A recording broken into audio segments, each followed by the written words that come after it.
Nanti omutuuze waffe mutabani waffe boogere nti agudde mu mazzi ekyamazima tekibadde nnyo kyantiisa kubanga abadde n'olumba olumukuba naye ebigambo bizze bubi leero bwakedde okujja okukola mu kirombe gy'abadde akakalabiza emirimu gye n'ateguka kafumbu wabadde nga lumukubye n'agwa mu mazzi.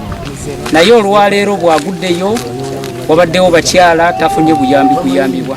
Naye boogere tuludde naye ng'alina obulwadde bw'ensimbu akati olwaleero azze nga agwamu nga bamutaasa naye olwaleero sibadde ntuuko ze agudde mu kinnya ky'amazzi bagenze okugezaako okumugjayo ng'afudde. Yewalanga abatuuze kitwenyamiza nnyo naye nga tutwala okusaasira eri famire kitalo nnyo kitalo ddala. Boogere afudde naye nakyo nkiteeka ku gavumenti. Abantu abalina obulemu ku mibiri ng'oyo boogere bandibadde basaanira okuba nga balina emirimu gye bakola ne batabaleka ate tubeera mu birombe bintu bya bulabe nga bwe biti.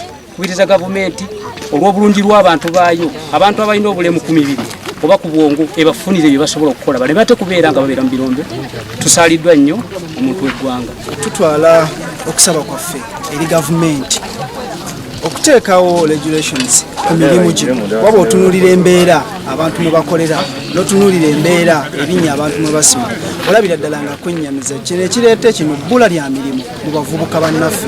Wandyesinkanye omuntu omulwadde bw'atyo omuntu alina ekizibu ng'ekyo okusinza kuba batunnyonnyodde yandibadde takola mu mirimu nga gino naye olw'okuba nti mwana wattu ogenda n'owesinkana nga singa si guno mulimu talina mulimu mulala gwe yandikoze. Abantu ng'abo abalina ebizibu ng'ebyo bafune ku mirimu egy'enjawulo egitali gino egiteeka obulamu bwabwe mu matigga.